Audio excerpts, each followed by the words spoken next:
Bago tayo magpatuloy, allow me to read a passage sa Revelations 5 verse 12. And it says here, "In a loud voice they were saying, Worthy is the Lamb who was slain to receive power and wealth and wisdom and strength and honor and glory and praise." Ang konteksto ng binasa nating talata ay ito ay nasa sitwasyon na kung saan pinakita sa isang kapahayagan kay John yung pagsamba ng mga anghel sa Panginoong Hesus. No? Kaya sabi nga nila, worthy is the Lamb. Ang Lamb dito ay si Jesus, na kung saan ay inala niya yung kanyang buhay upang ang sanlibutan ay magkaroon po ng kaligtasan sa pamamagitan ng kanyang pag-alay ng buhay niya. At tarinawa ito'y paalala sa atin na tunay nga na wala namang ibang dapat sambahin kung hindi ang lumikha ng langit at lupa at ang ating Panginoong Hesus. Siya ang ating dapat sambahin. Let's come in prayer before the Lord. Father God, we are so thankful for your reminder sa inyong paalala sa amin na tunay nga po, Panginoon, ikaw ang Diyos na karapat-dapat ng lahat ng pagsamba, karapat-dapat ng lahat ng papuri, ng lahat ng pasasalamat. Lord, even for this time, nagpapasalamat po kami at narito po muli kami magkakatipon-tipon, mag-aaral, magtutulungan, magbahagihan po ng aming po mga nalalaman, Panginoon. And we pray that may you just continue to bless each and every one of us, every family being represented sa aming pong pag-aaral sa araw na ito. Maraming salamat, Lord. We claim your promise that, as you said in your word, ask in my name and I will be able to do it. Humingi sa inyong pangalan, Panginoon, you're able and willing to provide more than what we ask or imagine because you are a great God. Ito ay aming panalangin sa pangalan ni Jesus. Amen. Balikan natin yung ating napag-aralan, napag-usapan natin last meeting. Diba, we discussed actually in full, hindi lang in part, yung about the practice of massage, kung ano ang mga bagay-bagay na dapat nating tandaan at malinaw po sa section 5.1. na no one is allowed to practice massage as a profession unless he or she is a holder of a valid certificate of registration. Nung sa PD 856, kung yung mapapansin, di ba ang holder ng valid of certificate of registration, optional po, no? Hindi po yan mandatory, hindi po yan required. Pero po dito po sa section 5 verse 1, sa section 5.1 ng ating pong practice of massage ay malinaw na malinaw. No one is allowed to practice massage as a profession unless he or she is a holder of a valid certificate of registration. Hindi pwedeng maglagay po tayo ng doktor o ng kama, MD sa dulo ng ating pangalan pagka tayo po ay LMT na. And then we also have discussed about hindi po inaalaw na tayo ay ma-engage sa isang hanap buhay na maaring ma-infect yung ating mga kamay at yung infection na yan ay maisalin natin sa ating mga client. And then nilinaw din ng DOH na hindi po tayo allowed na mag-prescribe ng any prescription, any form of drugs or medical therapy. Hindi po kasama po yun kasama sa ating gawain po yun. When we massage, sabi rin po, kailangan ang gagamitin lang po natin yung inaalaw na mixture, na lotion, na oil. Ang ating pong lamang gagamitin, hindi po tayo pwedeng gumamit ng anumang maaring makakapinsala sa kalusugan ng ating client. And then yung ating mga procedures na gagamitin, dapat ito ay standard, ito ay scientifically acceptable na kaparaanan. With regards naman po sa ating pong paggawa, sa ating pagtrabaho, mahalaga po na ang ating pong pananamit ay malinis, no? Yung grooming po natin maayos upang sa gayon ay po tayo nakapagdala po ng mga mikrobyo na maaaring magdulot ng sakit sa ating bayans. Bahagi din po ng ating pong tungkulin, ng ating pong gawain ay pag tayo naman po ay nagmamasahe, kailangan po before and after the massage procedure, tayo po ay maghugas ng ating mga kamay gamit po ang Well, of course, ang traditional ayon po sa World Health Organization, ang universal way of i-contain yung disease ay sa pamamagitan po ng huhugas ng kamay gamit ang sabon at lukewarm water. Pero po sa pagmamasahe, dahil po hindi naman lahat ay may access po sa ganong klaseng setup, sabi po ng DOH, kailangan at least 70% isopropyl alcohol yung gagamitin natin before and after the any massage procedure. So yun po yung mga palaala sa atin, and then hindi na natin po tinalakay yung sa section 5.2 with regards to the career path. Pero dito lang po, binanggit lang po rito na bahagi din po ng tungkulin po ng komite, so referring to the Committee of Examiners for Massage Therapy, na sila naman ay magbalangkas ng mga programa na kung saan ay magkakaroon nga ng career pathing. Pag sinabi natin career pathing is matulungan na yung mga massage therapist ay magkakaroon ng maayos na patutunguhan, no, sa pinasukang karera, because this is a career na pinasukan po natin bilang mga massage therapists. And then, another thing na hindi na natin talaga pinag-usapan is yung when it comes to the salary and compensation, no? Yung sa 5.2.2, kung titingnan niyo po sa provision na to, nilinaw po ng DOH na ang ating susundin kung sakasakali naman ay na-engage po tayo doon sa parang kumbaga based doon sa DOLE, Department of Labor, na mga pamantayan, ang ating dapat sundin ay yung minimum base pay, no, na pinagkakalob na piniscribe po ng ating pong DOLE ang susundin. Subalit, malino naman din po na may sa sumunod na provision ay makikita po natin na ang pasahod ay depende po yan sa arrangement between the spa owner and the massage therapist, no? Kasi technically po ang ang claim din ng iba, ang arrangement po ay hindi naman po empleyado ang arrangement ay kumbaga ang swelduhan po ay piecemeal. Ibig sabihin doon depende yung sa gawa, kung ano yung gawa, ilang porsyento, yun lang po yung pwedeng tanggapin, ano po. Kaya yun yung mga umiiral na patakaran na dapat nating sundin. Although there are some establishments that I've heard of sa Quezon City, meron din po gano'n. Hindi naman po lahat, but iilan-ilan po ay talagang ang kanilang way to attract employees, lalo na po pag mga licensed massage therapist, ay sa pamamagitan po ng pagbibigay po ng fixed na salary, and then ina-add up na lang nila yung mga commission and even the other incentives, no, para tunay nga na ma-attract nga nila yung mga incentives. So depende po yan sa setup po ng spa kung ano po yung kanilang kaparaanan ng compensation at ng pasahod. Okay, sa ngayon naman po, titingnan naman po natin yung patungkol naman sa ano yung maging function po ng ating pong regional offices. So let's take a look at that.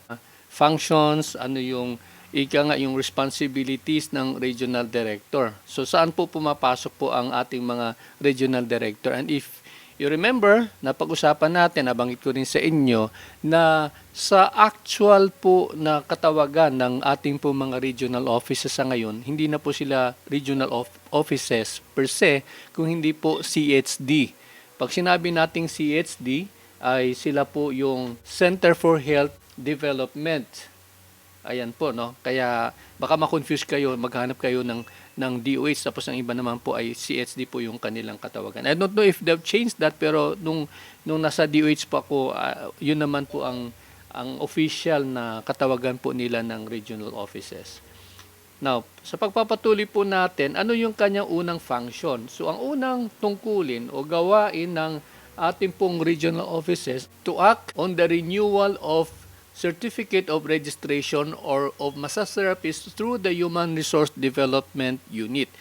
Sa region, ang tawag po ng ang parang ang gumagawa po ng renewal, no, before po na at the time inapprove po yung AO 2010-0034 ay ang HRDU, no, Human Resource Development Unit. Pero 'di ba nabanggit na po natin na nailipat na po from the Human Resource Development Bureau nung habang kina-craft po yung AO 2010-0034, ito ay nalipat na ngayon sa Health Facility Services Regulatory Bureau. Ngayon sa region, ang kanyang pinaka unit na siyang kumikilos ay ang RLED, no? Ibig sabihin po ng RLED, Regional Licensing and Enforcement Division. So, yun po yung pupuntahan nyo po. Pag mag-renew po kayo ng lisensya, doon nyo po isasubmit sa opisina na to. No? Ito po sa ilalim po ng Regional Director po ng DOH.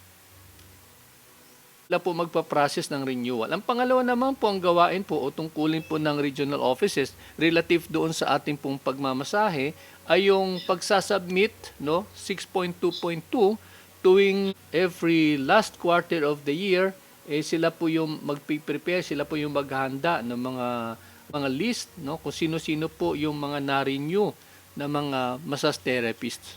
So, isasubmit po nila po yan sa central office which is sa Manila. Ang sumunod naman, mapapansin po natin na tungkulin po ng ating pong DOH regional offices ay sila din po ang magre-recommend doon sa komite, so yung Committee of Examiners for Massage Therapy, with regards to the suspension or the revocation of certificate of registration of erring massage therapists. So ito po yung ito na po yung kapag mayroon pong complaint, kapag mayroon pong reklamo, di ba sabi po natin, huwag niyo pong dadalhin agad sa may CEMT, no? Kasi number one, kung nasa Mindanao po tayo, napakalayo po ng central office. So ang ating pupuntahan po ay ang pinakamalapit na DOH Regional Office or CHD, wherein we are going to submit our complaint, at yung complaint na yan, nabanggit na po din natin, kailangan po ito ay sworn statement. Ito ay may panunumpa po sa harapan po ng abogado, at yan po ay pirma ng lawyer, and then yun po isasubmit natin sa DOH Regional Office. Now, once we have submitted that complaint, at probably magkakaroon ng investigation at the level ng region, and then kung ano man ang result ng investigation po ng regional offices, ito na po, sabi nga dito, sila na po ang magre-recommend doon sa national office sa pamamagitan po ng CEMT kung ano man ang kanilang aksyon, kung ano man ang kanilang desisyon when it comes to the complaint that was filed sa kanilang opisina. Yun po yung tungkulin po ng regional offices relative doon sa ating pong sa larangan po ng pagmamasahe. Ngayon, ang Section 7 naman ng AO 2010-0034 ay ito'y patungkol sa penal provision. So, malapit na po tayong nasa bandang huli na po ng ating pong AO. At sabi po rito, any person who shall violate, disobey, refuse or omit or neglect to comply with any of the provision of these rules and regulations, interfere or hinder or oppose any officer, agent or member of the department of or the bureaus and officers under it in the performance of his or her duty, such as the rules and regulations, shall tear down, deface, alter any placard, note or notice affixed to the premises, no? Pagka meron pong na notice na nilagay po ang DOH, sila po, sabing po nga dito, ay mananagot po, no, sa Court of Justice as provided po sa Section 103 ng ating pong PD 856 or ng Code of Sanitation of the Philippines. So yun po yung penalty. Kung sakasakali po, hindi po natin sinunod at tayo po ay gumawa even ng mga hakbang na kung saan ay inalter po natin, na kung saan ay ginulo po natin yung kanilang kanila pang mga notices na pinaskill, no, sa isang facility, then yun po, magkakaroon po ng kaso at yun po isasampa po sa any court of justice, at then it would be under doon sa PD 856 na provisions. So yun po yung Section 7 po na kung saan ay may penal provision. At ang pinakahuli, hindi pa pala, second to the last is the separability clause. Magkakaroon po ng conflict kung ano po ang susundin, for as long as hindi po affected yung other provisions, ibig po sabihin tuloy-tuloy po, no, kung ano pong nakatalaga dito po sa implementing rules and regulations under po sa ating AO 2010-0034. Sa repealing clause, yung nabanggit na natin kanina, no, nga, kung in case lang na mayroong mga inconsistency, no, kasi naman po ang repealing clause, kung may mga inconsistency po sa mga provisions with regards to the ones na nasa ilalim po ng AO na yon, no, at kung mayroon mga amendments, Ang ibang mga hindi affected na mga provisions ng AO ay it will stand in effect. Ganun lang po yun. No? In case lang kasi once in a while may mga bago namang papalabas na mga directive ang DOH and then magkakaroon ng kaunting conflict, then kung yung hindi nagagalaw at hindi nababanggit na mayroong pagbabago, then everything will stand in effect as it is. Okay? So, yun po yung ano po natin sa repealing clause. Ang pinakahuli is the effectivity. Ito na po. Yung ating AO na ito ay pinirmahan po ng ating pong dating Secretary of Health na si Dr. Enrique T. Una. ONA. Yan. Kung sakaling mabanggit yung kanyang pangalan, siya po yung Secretary of Health na pumirma ng AO na ito at ito'y nilagdaan niya noong July 16, 2010. Ayan. So, yun po yung kabuuan ng ating pong AO 2010-0034. I will now open the floor kung mayroon kayong mga clarification pa po bago natin iwanan po ang bagay na ito. And then, later on, pag-uusapan naman po natin, ito na yung tingin ko na panahon upang ma-discuss natin with regards to the requirements. No? Ano po yung mga kailangan natin gawin habang maaga pa. Anong tanong mo, Raymond? You're raising your hand. Sige, go ahead, Raymond. Hello sir, good morning. Morning. Sir, pwede, ano pa yung tawag doon sa BB kung saan nag-renew license? Kung saan magre-renew ng license? Yes sir, yung tawag mo kami, RLED ba yun? RLED. Yung RLED na yan, yung Regional Licensing and Enforcement Division Unit ng DOH. Nasa regional office ng DOH po yun. Asan ka ba ngayon? Nasa Raymond? Nasa... Ha? Anong region yung sa'yo? Anong region sa'yo? Region 8. O yun po. Cebu, no? Region 8 is Cebu? Tacloban. Tacloban. Okay. So doon kayo pumunta sa RLED. Pero yun nga ang ano natin, kung in case lang may mga concerns kayo, later on, no? Later on, if you take the exams and then you have to make a follow-up regarding to any certificate of registration, doon nyo po yung pupuntahan. Doon nyo po yun ifa-follow up, doon nyo po pipick upin yung inyo pong certificate of registration. O kung sakali awa ng Diyos, pumasa ka sa exam. So, yun po, si Arled po ang yung si Arled po ang pinaka-point, ang opisina na pupuntahan nyo po sa inyo pong region. Okay yun, Raymond, nasagot ko yung tanong mo. Okay sir, thank you. Okay, you're welcome. Si Alvin. Alvin, go ahead. Yes sir, good afternoon po sir. Yes. Naririnig niyo po ba sir? Yes. Loud and clear. Taga-reply ko lang po sir kasi sa mga pakati sir pa, meron mga comparison po sir. Yes sir, may mga training po na i-hire yung pa. Sinasabi nila may allowance yung kabila at kabila. Wala yung mga ganun sir ba? Na mandatory po ba sa isang spa sir na magbigay ng allowance sa training po? Ang tanong mo kung mandatory magbibigay ng allowance. Yes po sir. Yung traveling allowance po. Yeah. Allowance mga ganun sir. Yeah, that's a beautiful question, ano, tama 'yan. Ang ano natin dito, tulad ng nabanggit natin, hindi na 'yan pakikialaman ng gobyerno, no? Kasi internal na 'yan sa business na. So, it all depends kung ang spa ay magbibigay ng mga incentive tulad ng mga meal allowance, travel allowance, at many other things. Depende na po 'yan sa spa. Hindi na po saklaw po ng ating pong pamahalaan po regarding that kasi operation side na po 'yan eh. Yun lang ang ano doon is the others are doing that kasi they need to attract good people. So, for you to be able to attract good people sa iyong business, di ba? Magbibigay ka ng mga sari-saring mga incentives, no? Para ma-attract mo sila at ma-retain mo sila. Ganun po 'yan. Pero yung tanong mo kanina, kung required ba 'yon o standard ba 'yon, hindi po 'yan standard, sir. Depende na po 'yan sa management po ng spa. Yes po sir. Kasi based sa experience ko po sir, kahit binibigyan ng mga allowance test, traveling allowance, food allowance, ganun pa rin po sir, pag nagtapos yung training, bigla na rin silang umaalis, parang kumukuha lang ng experience sir ba? Okay. Oo. Okay. Kung gano'n, ang ano naman natin diyan is, 'di ba, like kung sinasabi sa mga kasamahan nating spa owners, 'no, na narito ngayon, yun yung mahalaga, dapat merong contract, merong agreement. Yeah.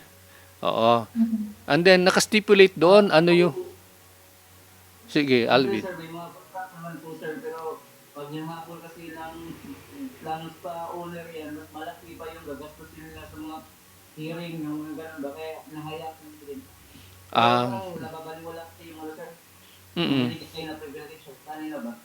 Okay. O, yan, yan na rin papasok yung kahalagahan kung sa area nyo merong spa association. Kasi kung may spa association, at least na may control, no? May control mechanism. Kung wala naman, yun nga, yung tulad sinasabi ko nga, barangay, yung parang gano'n, no? Yung pag barangay, hindi pa naman, wala pa namang kaso talaga na ano, pero at least nakukul yung attention ng concerned. Parang gano'n siya. Kaya, depende yan. Pero I agree with you. Yung mga spa operators naman, kapag pagdating po sa mga korte-korte, kasuhan ng gano'n, hindi naman practical na mag invest ka ng gano'n, no? Magagastos ka doon sa abogado para lang to claim over something na hindi naman ganun kalaki talaga. Except lang kung heinous crimes, ayun, dapat ano talaga, korte na yung haharap nun. Sige. So okay na yon na Alvin, nasagot ko yung tanong mo. Yes, sir, noted po. Okay. Sige, next si ano, I think si Donna, you're raising your hand for a while.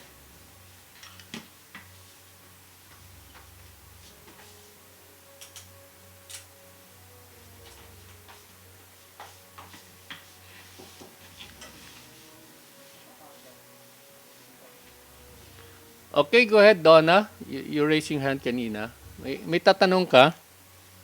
Ay, may share lang po. Mm-mm. Regarding po doon sa, minsan po kasi nagkakaproblema nga po doon sa mga allowances. Mm-mm. Usually po kasi kami dito sa SDMA, nagkaroon po kami ng parang organization Mm-mm. ng mga spas na hindi naman po lahat. May mga ilan lang po kasi nagkakaproblema kami sa mga massage therapies na alam niyo po yung pagka lipat, lipat dito, lipat doon. Mm-mm. Butterfly, parang butterfly. Opo. So, ang nangyari po, nagkaroon po kami ng pag-uusap na may ilang spas na pumayag din po na kung halimbawa aalis po yung ibang therapist doon sa spa nila, hindi po nila tatanggapin. Mm-mm. So, Mm-mm. nagkaroon po kami ng ganung kasunduan. So, pagka yung main spa na po yun, na nandoon sa list, so alam na po ng iba na hindi sila i-accept if ever na kumbaga, papasok sila doon sa spa ng gusto nila. Kasi po Mm-mm. karamihan pagka alis po ng alis lilipat dito, lilipat doon. Parang gano'n na nangyayari. Yes. That's beautiful kung nag-agree at merong yung nga sabi natin, merong spa association, may usapan yung mga concern ng mga spa owners na ito yung gagawin natin, no, para yun nga, para makontrol ika nga, no, lalo na kung ang dahilan ng pag-alis o yung pag ano, even no pag terminate minsan talagang valid, no, talagang grabe yung ground, no, nung dahilan kung bakit kailangang i-terminate yung therapist na yan. Kaya nga it's a challenge talaga, even sa totoo lang naman, minsan kasi mahirap din magbuo ng association kasi puro mo kakompetensya yan, eh. Opo. 'Di ba? Ang iba naman, kahit na sabihin, sige, hindi namin tatanggapin. Pero minsan na ano din 'yan, eh, no? Nasusupersede din nila, nagagawa din po, nababiolate din po nila. Pero 'yan lang po, 'yun ang sinasabi natin na kahit na papaano, magdadalawang isip yung therapist, no, na kailangan pagbutihin ko kasi pagka ako ay na blacklist. No, blacklisting kasi ang tawag diyan, eh. Pag ako ay na blacklist, hindi na ako matatanggap, no. Siyempre kailangan ko ng hanap buhay. Parang ganoon. So that's beautiful, no. Kung talagang nagkakasundo yung mga spa owners. Maganda po yung paraan. Sige. Okay na yon, Donna, yung sharing mo. Are we done with that? Okay na po. Okay, salamat. Tuloy tayo kay Jeanette. Jeanette, you're raising your hand. Yes, sir. Yeah. Sir, tanong ko lang kay Ma'am Faye nung Donna. Pwede pa akong sumali sa association. Kasi talagang yan ang problema talaga sa mga therapist, sir. Parang kasi na sobrang demanding nila. Mm. Yung kinikita yung demand sila is beyond the dun sa, gusto, parang gusto nila sa kanila nila ibigay lahat ng kikitain ng spa. Mm. Napaka in demand. Demanding, opo. Talagang it's been a headache for us. Pero ngayon, at least after 1 year and a half, naka-organize naman ako ng mga matitinong therapist. Pero syempre, ando na yung doubt. Mm. Hindi Yes. na mawawala po yung Mm. doubt. Yan nga. Yun lang po, na-share ko lang po. Baka Oo. pwede po akong sumali kay Ma'am Mrs. kay Ma'am Donna ng associate. Oo. Nasa Kasi po sa amin, dito sa SBMA, medyo maliit po kasi yung Subic. So, halos, opo. So, siguro po may mga 30 massage. Wow. Marami po kami. So, maraming competition talaga dito. So, kaya kailangan magkaroon kami ng ganitong may association ako. Oo. Pero Hindi hindi ko po po lahat natin medyo sumama. konti lang kami. Hindi po lahat yun nag-agree. So, siguro mga 12 spas po kami or 15 na nagkaroon po na nag-usap-usap. Mm. May sulutan pang nangyayari dyan, ma'am, di ba? Sulutan ng client. Oo, kasi palakihan ng offer eh. Mga ganun. If Thank you, Miss Donna. oo, Thank you. if I may kasi, alam nyo naman, Yes, sir. yes, oo, Jeanette. If I may, alam nyo naman kasi na yung demand mataas, no? Kasi siyempre, how can you operate your spa kung wala kang tao? And then, ayun, so, yun nga, nabanggit ni Jeanette kanina, minsan, yun nga po nangyayari yung sulutan, no? Susulutin yung therapist mo, ipapirate, ika nga. Tapos, para lumipat sa iyo. Kaya lang, yun nga, ako based on experience, ito, sa totoong buhay, ang aking naranasan niyan kapag ka ang iyong therapist ay nadaan mo sa ganyang paraan, no, yung sinusulot mo, yung parang binabribe mo para lumipat sa iyo. Sa tingin ko malaking headache 'yan eh. Malaking headache 'yan. Kasi Totoo po, sir. ang issue diyan kasi wala yang loyalty eh. Dinaan mo sa pera, no? Dinaan mo sa ibang paraan. Pero kung yun nga akong binabanggit ko sa iba na kapag ka yung therapist ay homegrown, ibig sabihin nun, ikaw yung nag-train, no, from nothing. Hinire mo siya, tsinagaan mo, trinain mo, no. It may take time, pero ang turnover normally mababa. Kasi ang utang na loob andun eh, no. Ikaw ang nagtiyaga, si nanay mo from scratch, from nothing. Nasanay mo 'yan, naging mahusay siya. Chances are hindi po madaling aalis. Pero yung parang butterfly na, yun na po yung naging problema. Kasi lipat-lipat, sanay na yan eh. No? Lilipat-lipat na yan kung saan-saan. Ayun po. Yun lang po yung aking yung aking take dyan.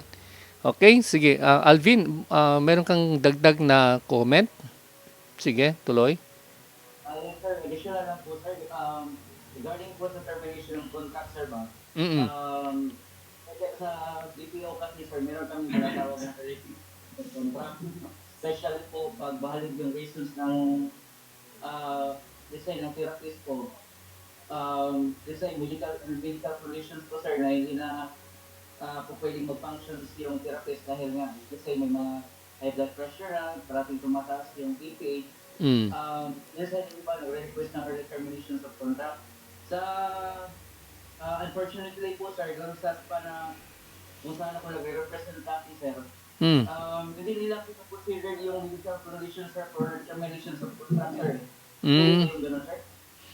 Kasi isang bagay dyan, dapat kung ano yung nakapaloob dun sa contract, yun ang dapat masunod.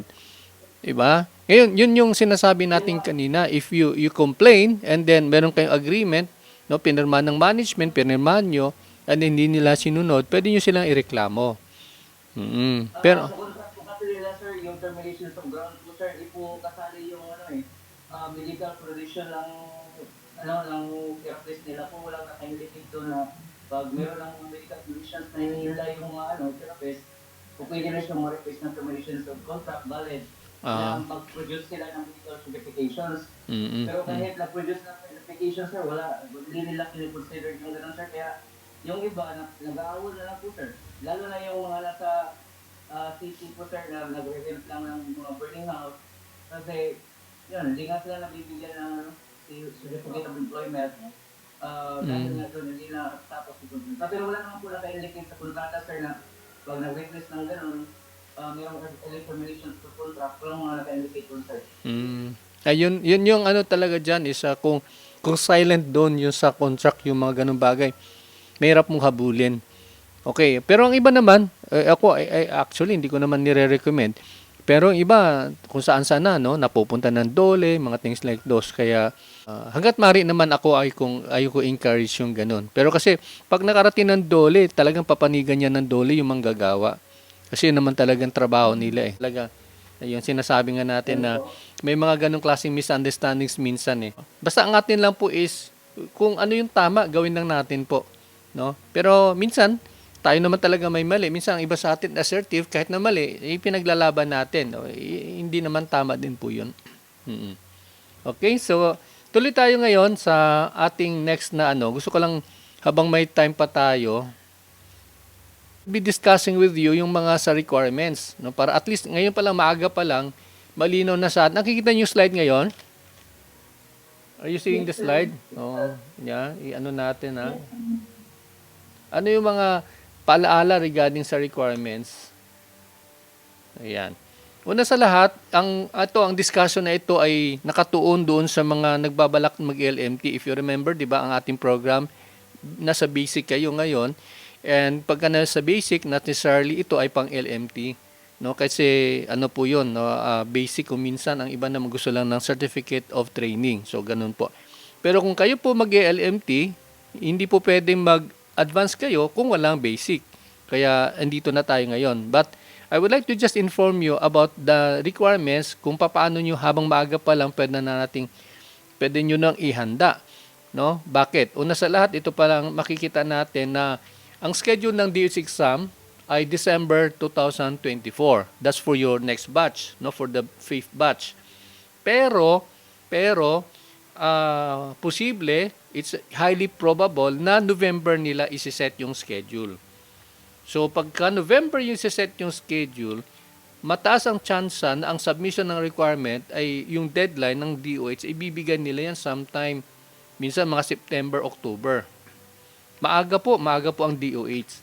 Kaya pagka hindi po natin na-complete, kaya ako, ayusin natin yung program, yung training, we have to complete the 60 hours para ma-recommend namin kayo sa DOH. Because ayaw naman natin na dayain po yung DOH o yung ating sarili, nasa midway pa yung training, i-declare na natin na kompleto ng 60 hours. So, ayun po. Kaya we have to complete the whole thing bago namin kayo i-recommend. The next one is, makita natin sa slide dito, yung inyong exam sa DOH is, ayun na po, tulad nung binanggit natin, yung pinaka-latest na paraan ng CEMT sa pagganap po na exam ay nangyayari na po sa buong linggo. Unlike in the past, for many years, it could take months. After the exam, the written exam, mag-aantay ng 2 o 3 buwan. Minsan naman 4 na buwan bago nila i-set yung practical exam. Kaya it's quite agonizing sa part ng mga examinees kasi hindi nila alam kung kailan sila masasalang. Pero sa ngayon, under sa Health Facility Services Regulatory Bureau, minabuti nila na kapag ang exam sa Monday, ang lalabas yung result ng either Wednesday, and then ang practical exam Wednesday, Thursday, Friday. So, the whole week magi-gauge mo na kung okay na at tapos na, no? So, if you have to travel to go to a place o exam venue, hindi ka na medyo mahirapan, no? Kasi iilang araw lang yung gugulin mo para makomplete mo yung buong examination process. Yun po ang good news. Kapag sa AUSA naman, ano naman ang proseso? Paano namin kayo i-recommend? O, yun nga, nabanggit natin, kailangan makomplete nyo yung level 1, which is the basic, and then you have to also complete the level 2, which is the advanced. Pero yung advanced, yung level 2 natin, although ano po yan, wala na po masyadong lectures sa totoo lang. Wala na masyadong lectures. Ito na po ay patungkol, well, of course, yung lectures about the basic na mga subjects, pero we said na isama namin po yung mga spam management lessons Like for example, how to handle difficult clients, service excellence, yung mga ganun. Pero lecture type lang po yun. Hindi na po actually related talaga sa exam ng DOH. Kaya lang, there would be series of mock tests. Yun ay po yun, no? Yun na po, doon na tayo ano sa mga mock tests na yan. However, kapag maganda naman yung performance mo sa basic, wala na yun. Parang formality na lang yung sa'yo. At yun na yung time na lang ng pagpaprocess na lang ng mga documents para maisama po kayo doon sa list of examinees for that period, no? Exam cycle. Ayun po yun. Meron tayong sariling written exam, meron din tayong sariling oral practical examination. So we try to mimic what the DOH is doing, pero yun sa amin po para mag-gauge namin kung qualified na ba kayo mag-DOH. Because as we have said, medyo ingat po kami bago kami magre-recommend ng mga tao and then ng mga estudyante. And then another thing, pagka ang isang estudyante ay halimbawa nag-fail siya sa DOH exam, pagbabalik siya, hindi po yan pwedeng automatic na i-recommend uli. Ang aking ini-insist lagi is kailangan nila dumaan sa refresher para ma-refresh, no? Para ma-update ko ano yung kanyang kahandaan para sa DOH. So yun po yun. And then kailangan walang standing financial obligations. Kaya yung inyong mga GCash payments na yan, i-keep nyo maigi, no? Para yun ang proof natin, settle na kami dito, o yung mga ganyan. And then, saka yung meron kayong dapat certificate of completion. No? Yung certificate of completion, yung ini-issue ng AUSA, pagka pasan nyo na yung dalawang level ng training natin na complete nyo, and then ipasan nyo yung written, na comply nyo yung requirements. And by the way, sa ating pong online classes, there are times, kasi kung malalayo yung estudyante, hindi ko na nire-require yung face-to-face na evaluation. Actually, ang ating evaluation when it comes to the all practical exam is for you to come out with a video na kung saan ay i-demo mo yung dapat mo i-demo. No? Like for example, the 3 stages of massage. Kailangan magpakita ka paano mo gagawin po yon. And then yung 5 basic stroke manipulations. So, magpuproduce kayo ng video. And then yung video na yan, i-upload ninyo sa inyong YouTube channel. Kung wala kayong YouTube channel, I will require na mag-create kayo na inyong YouTube channel. Kasi po, we do not accept raw video. Pag sinabing raw video, yung gumawa ka ng video, i-upload mo, ipadala mo sa AUSA. Hindi pwede po yun kasi masasaturate yung aking memory, yung aking hard drive. Kasi mabigat po yun Mabigat po yun.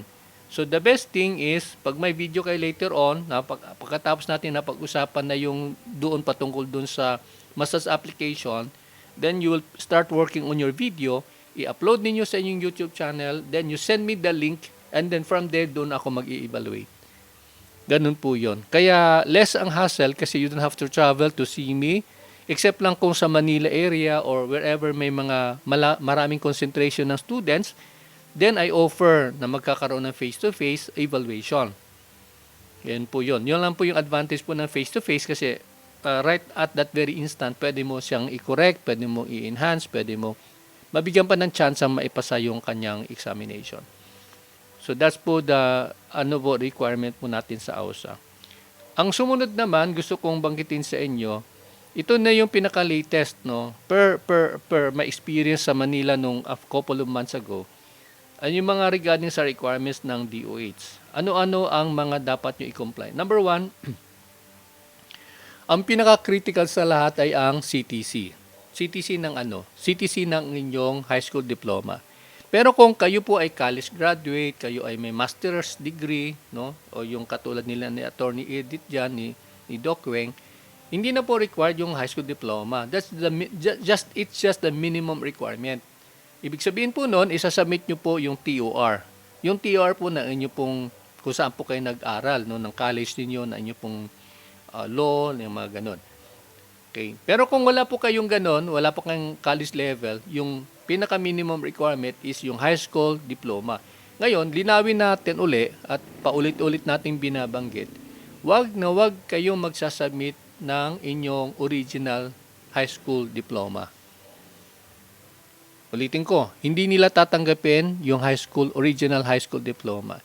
So ang tatanggapin lang nila ay TTC na inyo pong high school diploma, or kung kayo po ay may ALS, yung Alternative Learning System ng DepEd, na ang inyong naipasa ay ka-level po ng grade 12 ba yan, fourth year high school, yun, pwede po yun. No? Kaya pwede pong tanggapin po ng, ng DOH. Kaya lang, yung sinasabi ko pala lang, sigurado po tayo, again, ipa-CTC nyo po. Ipa-CTC nyo po. Yun po yung sasabihin nyo sa DOH. Kasi the reason behind this policy is because the DOH does not want to return any document na isasubmit sa kanila. Ayun po yung malinaw po roon. Ang nangyayari, pagka yun ang original na sinubmit, tapos kailangan nila sa employment, guguluhin na nila yung DOH. Kasi nandun yung original eh. Parang ganon. Kaya yun po yung dahilan ba't ayaw ng DOH sumanggap ng original na inyo pong high school diploma. Next ay patungkol naman sa medical certificate. Yung medical certificate, yan, paulit-ulit natin sasabihin, huwag kayong mag-submit ng medical certificate coming from any private individual or any private institution. It should always come from the DOH, ang tawag doon, or government hospital. Yeah, kung pwede po, pumunta kayo sa mga barangay health clinic na mayroon pong, yung ibibigay po nila, may letterhead po ng, ng facility. Pag walang letterhead, di naman uli na tatanggapin yan. Kahit na ang pumirma sa ilalim ay doktor ng gobyerno. So letterhead ng government facility and then pirma ng government physician. Yun yung pong hahanapin po nila. And then, by the way, sa mga ganitong klaseng certification, kailangan po i-indicate ninyo for the DOH massage licensure examinations, or pwede nyo ipalagay doon as a requirement for DOH massage licensure examinations. Ganun po yun. Ang sumunod naman, ayan, official letterhead. Ang sumunod naman ay NBI clearance. So pag sinabi nating clearance, nung araw, di ba nabanggit ko sa inyo, pwede po nung araw, police clearance will do, the fiscal clearance will also do. Pero ngayon po, inalis na po yan ng DOH at ang kanila na pong hinahanap ay NBI clearance, and kung at the time na kung saan kayo mag-i-exam, dapat, or even, I think sa submission period yata, dapat pasok po siya doon sa 6-month prescription period ng inyo pong NBI. Pero kung ang naibigay sa inyo 1 year, they're well and good. Dapat basta hindi lang po tatamaan po yung examination period na inyo pong NBI clearance. Yung prescription ng NBI clearance. Birth certificate, ayan, at least 18 years of age yung mag-exam. And then, ayan, pwede po yung original na PSA kasi yan po, hindi mo masyado masalimuot na madaling kumuha naman po ng ating pong kopya ng birth certificate sa ngayon at saka even the CTC. Ayan. CTC kung ito po ay sa local civil registrar. Ayun po pala, no? Kung PSA, pwede po original, pero just the same, no, sa PSA, nabalitaan ko naman, pwede naman kumuha agad ng CTC, no, na gumagawa po sila ng ganun. So, ayun po ang birth certificate. Now, by the way, gusto ko pa i-highlight, kapag mayroon pong discrepancy sa pangalan, halimbawa, spelling, no? Instead of E, may I. Yung nasa birth certificate, may letter, yung pilyedo is nasa letter A, pero E. Pero pagdating sa iyong ginagamit sa ibang document, ay yung nasa pilyedo mo, hindi yung pwede. Ibig sabihin no, may discrepancy. So, yun po, napakahigpit po nila. Parang awan nyo na. So, kaya pagka, kunwari, inye, yung mga ganun, di ba, iba walang inye, N lang nakalagay, discrepancy na yon. Hindi magtutugma doon sa iyong sa iyong mga ibang document. So pagka may ganun, chances are hindi ka mako-consider. Kaya ayusin mo na habang maaga kung may mga ganung problema sa iyong apelyido, no, sa iyong birth certificate, ayusin mo na habang maaga pa. Otherwise, I will not guarantee you na i-consider kayo sa DOH examination because of discrepancy na inyo pong spelling ng pangalan. Ang marriage contract ay optional. Kailan po gagamitin yung marriage contract? If and when you decide to use your married name or married family name. Okay? So, yung apelyido ng asawa mo. Kasi kung ang mga documents mo ay maiden name, tapos biglang babaguhin mo, you have to show proof na ikaw ay may asawa at of course by way of submission ng iyong marriage contract. No? Ayan, sa marriage contract naman ay wala ako nabalita, napakahigpit nila kasi basta for as long as may marriage contract na i-attach, yun na yung ano na yun. No? Pero mas maganda pa rin kung naka-CTC po siya, just the same, para lang po sigurado po tayo. The next one is Certificate of Good Moral Character. Ito. Saan nyo po pwedeng kukunin? Ito ay makukuha niya lang po sa inyong kung saang barangay kayo ay nakatira. So, ibig sabihin nun, pag sinabing address, dapat doon ka kukuha ng Certificate of Good Moral Character. Now, malinaw po ha, hindi po barangay clearance. Magkaiba po yung barangay clearance. Hindi rin po, minsan kasi parang business permit yung sinasubmit niyo sa barangay. Hindi pwede po yun. So, malinaw na naka-indicate po, Certificate of Good Moral Character, at naka-indicate po sa ilalim, palagay nyo po, as a requirement for DOH Massage Licensure Examinations. Ayun po, dapat naka-indicate po, ha? And of course, ang pumirma, yung inyo pong barangay chairman. Application form, ayan, isa sa mga pinaka-importante application form. Saan nyo po kukunin? Ida-download nyo po sa website po ng Health Facility Services and Regulatory Bureau. I-google nyo lang po yung HFSRB, and then, pag open nyo yung website nila, hanapin mo yung forms. May forms po doon na naka-indicate, and then doon po hanapin nyo po yung licensure examination. Malinaw po ha, licensure examination, hindi po embalmers. Mayroon po minsan kasi iba, naipadala po yung embalmers. Hindi po kayo mag-i-embalm. Kayo po ay magla-licensure examination. So, yun po isasubmit nyo po yung para sa licensure examination na form. And then, dalhin nyo po sa, once na complete nyo po yung form na yan, actually, nandun sa likod po yung mga requirements, no, sa form na yan ng DOH, kailangan nyo po dalhin sa abogado para ipanotaryo. Okay? Panotaryo nyo po. Yes, Benzon, you're raising your hand. Yes, Sir Benji. Kasi po yung pangalan ko, may junior siya. So yung diploma ko po, wala siyang junior. Paano po kaya yun? Pero lahat ng mga documents ko, mga passport, lahat na may junior na. Pero hindi po talaga ako junior kasi nung tinignan yung birth certificate ko, may junior siya. Ang pangalan ng tatay ko, Bien Benido. Pero ako naman, Benson. Like, nung aalis ako ng bansa, sabi nung mag-aayo, lagay mo na lang yung junior para wala tayong problema. Kaya nakaalis naman po ako. So, yung diploma po, Sir Benji, meron siyang junior. Paano po kaya? Ay, wala po siyang junior. Nako, medyo masalimuot yan, sir. Kasi, ang DOH magbibase siya kung ano naka-indicate doon sa iyong birth certificate. Yung birth certificate ko, sir, meron siyang junior. Pero yung diploma, nung high school, wala po siya. Yun na nga yung ibig kong sabihin. Doon sila magbabatay doon sa nasa birth certificate. Lahat ng document na papasok, titingnan po nila kung nag-coincide doon sa birth certificate na naka-indicate na pangalan. Kaya I would suggest na mag-consult ka sa lawyer mo, paano yan gagawin, ano pwedeng gawin. Because I cannot speak for you kasi, di ba, in the first place, hindi naman ako abogado. Kung mayroon kang kilala sa PAO, yung Public Attorney's Office, malamang sa malamang hindi naman masyado maniningil na mataas yon. Patulong ka kung anong gagawin mo. Basta ang akin lang po, sir, kung anong naka-indicate sa birth certificate, dapat lahat ng documents na idadali mo sa DOH is alinsunod doon sa birth certificate. Okay na yon? Okay po, thank you po. Sige. Habang maaga pa, ayusin mo na, sir. I think magagawan pa yan ng paraan. No? Habang maaga pa. Okay, sige. Okay. Yeah, thank you. Alvin? Yes, go ahead, Alvin. Sir, paano po nga pag-submit ng mga requirements po? Later ito kasama to sa aking presentation kung papaano, no. But for the meantime, yun lang muna yung mga requirements. Mamaya, sir, banggitin ko na. Ito na po yung inyong application form. Like I said, makukuha nyo po yan sa DOH. You make sure na nakanotaryo po.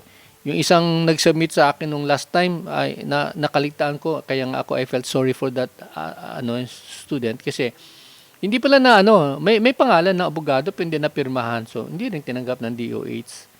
So ganoon lang po 'yun dapat 'yan. Yung pictures, ito po 'yun, 3 pieces of passport size and 2 pieces of 1x1. Background is white.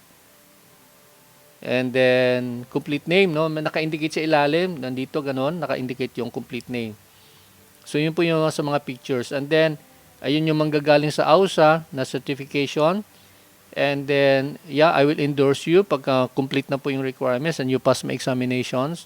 And then, yung other requirements like, I will require you na magpadala ng dalawang envelope. Nandun po yung sa isa, yung for DOH, yung isa naman, photocopy na mga documents for AUSA's purposes. So, dalawa po yung isasubmit niyo po na naka-folder at nasa loob ng plastic envelope. At yung tabbing naman po, may ipakita lang po ko sa inyo. Ba't ganito yan? Yung tabbing, dapat yung paglalagay nyo ng pangalan, pag ganito po ha, hindi baliktad. Yung iba kasi baliktad eh. So, dito nyo po ilalagay kung yung last name, the first name, and the middle name. Ayan po. Ernie? This is Ernie. Opo. Yes, sir. Good afternoon, everyone. So, I have to clarify this sir, because as of the moment, andito ako sa Pulumulok. Then tomorrow, I'm going to Cebu. So, the question is, there is a particular areas in Cebu where I can take the exam? Ang exam venue, hindi ko masabi sa ngayon kasi it's too early. Pero depende kasi yan sa, like what I've been saying over and over again, depende yan sa DOH kung saan may pinakamaraming mag-exam. For example, the last time, mas marami doon sa Boracay. So, lahat ng taga Cebu pumunta ng Boracay. Yung ganon. No? So, it all depends doon sa area kung nasaan ang concentration ng mas maraming mag-exam. For example, may 50 na mag-exam sa Cebu, di sa Cebu gagawin. Kung may 50 naman sa Bohol, din sa Bohol gagawin. Yung ganon. So, lahat ng nasa nearby na mga areas, yun ang pupunta doon sa Bohol. Okay. So much, Sir Benji. Okay. Sige po. So, you just pray na mas marami sa Cebu para hindi ka na magbibiyahe na malayo. Ganon po yon. Okay na? Did I answer your question? Tuloy na tayo kung wala nang tanong. So, here we are. Ito yung pinaka-additional requirements. And then, gentle reminder natin is, follow instructions kung ano yung mga latest, lalo na pag mayroong mga huling notices or requirements ipadala ng DOH, sundin nyo na maaga. And then, wag kayong mag-attempt na mandaya. Kasi po, kahit na LMT na po kayo, kapag nabalitaan po na spurious sa inyong document, no, kinuha mo kung saan-saan, at peke po, mawawalan ka rin po ng lisensya. No? Ang masaklap nun, baka ibaban ka pa ng DOH for life, for lying. Okay? Iba, pagka may mga exam na po kayo, may mga results, mga CUR, wala na pong wag niyo na pong hangga't maaari, wag niyo na pong guluhin bang term noon? Wag niyo na pong kausapin yung AUSA kasi ang kausap niyo na diyan DOH. Hindi po sila ang DOH po when it comes to exam results, sa totoo lang hindi lahat ng instance ni-notify nila institution. Pero kung may mga concerns kayo, mas maigi, direkta kayo sa DOH through their email. Kasi masipag silang sumagot ng email So kung may mga concerns kayo, lalo sa exams, email na kayo. Kunwari, yung iba hindi na isama sa list. O di, yung ginawa ko, I cannot answer for you. Yan ang sabi ko lagi sa mga estudyante. Pero why don't you write DOH? Because I know they will be the one who will take notice of your email. Kasi kayo ang concern. Kayo yung at stake. Yung ganun Ayun po, even mga pagka yung release ng COR, ang gagawin lang ng institution, magbibigay lang kaming guidance. Pero ang actual and the only authority or the only office who could answer your concerns regarding about the exams, your exams later on, we're talking of the actual exams na ay ang DOH Central Office or the CEMT. Okay. Wala pang deadline DOH pero students sinasabi natin, malamang sa malamang ang exam November. Yun po, mataas po ang chance na November po yung exam. That's going to be first week of November. Kaya ayusin nyo na po yung mga requirements ninyo. Now, if you feel na kompleto nyo yung requirements ninyo at gusto nyo isubmit ng maaga, pwede po, isend nyo po sa akin through my Jensen office. No? Kasi home base ko ngayon is Jensen, Benjamin Eugenio Jr. And then, number 10, Rosa Street, Barangay City Heights, General Santos City. Ang clearing area natin kasi Jensen kasi dito ko check yung mga documents bago ko idalhin sa DOH Manila. Maraming salamat kung wala na pong kayong clarification. Basta yun lang pong sabi natin habang maaga pa. Please comply your requirements. Submit it to me kung ready na po siya. Pero huwag kayong magsasubmit kung alanganin po ha. You PM me kung meron pang mga tanong, and then para ma-clear out natin, and then once I give you the clearance, okay, kompleto na yan, pwede na yan, padala mo na sa akin yun. Send it to me. And yun nga, first come, first serve. Yung una nag-submit, yung una nating asikasuhin, at yun yung kung may deadline ng DOH, kayo ang una namin i-recommend for examination kung sakasakaling ready na kayo to take the examination with DOH. Ulitin ko po, hindi po ito para sa mga ang kanilang gustong abutin lang po yung basic lang at magkaroon lang po ng certificate of training. Ang lahat ng binanggit natin ngayon ay para doon sa mga nagnanais talaga na magpatuloy from the basic to the advanced and then to be recommended to DOH for the licensure examinations. Okay. Hello po, sir. Kailan question, sir? Yes, Wait lang po. yes. Go ahead. Sige. Sir, yung ano po yung tungkol po dun kanina sa yung sa problema sa pangalan. Sir, siguro pwede po kami magpagawa ng affidavit sa sa abogado. Yun nga, but I would suggest you see your lawyer kasi siya ay mas nakakaalam kung paano mo yung process po niyan. You see your lawyer kung ano po yung sasabihin po niya. Pero para makamura po kayo, huwag kayong pumunta doon sa mga private lawyers na di kampanilya, no? Pumunta na kayo doon sa PAO, Public Attorney's Office. Sila makakatulong nun. Kasi minsan, pwede naman yung certification na ng abogado eh. Na one and the same itong tao na to. Affidavit nga po, sir. Oo, one and the same yung tao na to. Parang ganon. Pero kung major, mga changes sa names, yun, dapat may court action yan eh. Dadaan yan sa korte. Pero kung, like I said, mas maganda abogado. Okay. Thank you po, sir. Yun lang po. Mahirap kasi ako mag-assume na alam ko yung mga bagay na to. May pahabol ka? Pahabol lang po, sir. Yes. Sir, yung pagkuha ng medical, pwede ba yung sana sa health center ng government facility? Tulad nung sinasabi natin kanina, mas pinaka-mainam is government doctor ha. Kahit na barangay po yan, basta government doctor. Pero yung isa-submit mo, dapat meron po siyang meron pong letterhead. O saan po kayo kumuha. Importanteng letterhead. Oo. Walang private doctor. Yun ang inuulit ko sinasabi. Huwag kayong magkumuha doon sa mga private na mga hospitals tsaka private doctors. Hindi po yan talaga tatanggapin ng DOH kahit kailan. Sir Benji, si Benson po ito. Benson, go ahead. Nakatapos din po ako ng caregiver eh. Opo. Hindi kaya siya pasok doon sa sa diploma? O talagang yung diploma po talagang susundin doon?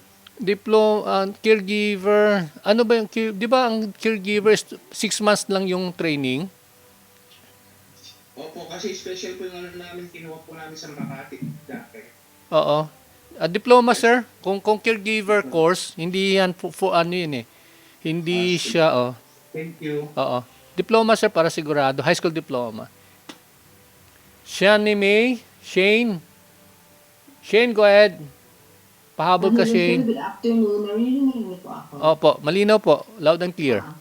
Sir, gusto ko lang pong matanong yun. Bibigay po ba kayo ng access and video sa group chat para po makita ulit tong video na to? Mag-share niyo po ba siya sa video? Shane, di ba, Group chat po? kasama ka na sa group chat? Kasama ka na sa group chat, di ba? Hindi pa? Kasama na po ako, sir, sa Oh. group chat. Opo. Ay, yung tanong mo ay, Ang tanong ko po is maka-access po ba kami sa ito po na na recording? Kasi gusto ko pong tingnan ulit po yung recording kasi late po ako nakapasok. yes. Opo, lahat po ng ating video, lahat ng classes po natin, mapapanood nyo po sa YouTube channel ng AUSA. Under the name Benji Eugenio LMT. Oo. Kaya po pagka ma-access nyo po yon, subscribe button. Pagka Subscribe po, sir. i-click nyo po yung subscribe button and then i-click nyo rin po yung notification bell. Para pag in case lang, kasi minsan hindi ko na-upload yun, baka ma-miss out ko doon sa group chat, hindi ko ma-upload yung link. Automatic po nyo marireceive yung ating pong copy ng YouTube, ng lessons natin. Once kayo ay nag-subscribe and then click nyo po yung notification bell. Okay na yun, Shane? Nasagot yung tanong mo? Sige po. Noted. Okay, maraming salamat. Thank you. Sige po, so kung wala na po, I think, California speak language.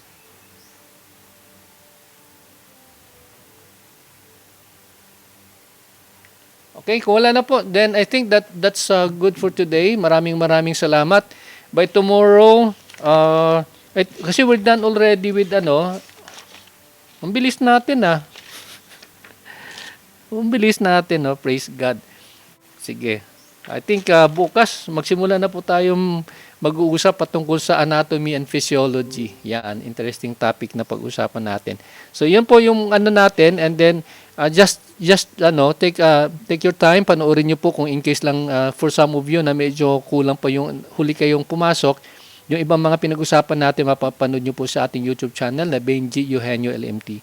And then reminder po para doon sa mga hindi pa po nakapag-settle ng inyo pong registration fee, yung monthly tuition, please comply, or please, ano po yung tawag nun, please settle it immediately. Okay, kung mayroon pa kayong ibang concern, or to some of you who would like to come up with your own, if you would like to request na mag-submit ng promissory note, then you PM me, no? PM nyo po ako, wag nyo pong i-send po sa group chat pagka lalo na yung mga ganyang issue, no, mga regarding sa mga collections, sa mga payments, sa mga dues. PM nyo po ako para direktan nyo ako makakausap, madali kong mabasa yung concerns. So that will be all for today. God bless and see you again tomorrow. Bye for now. Arigato. See you po. Salamat. God bless everyone. Thank you, sir. God bless. Bye, sir. Bye, everyone. Bye. Thank you.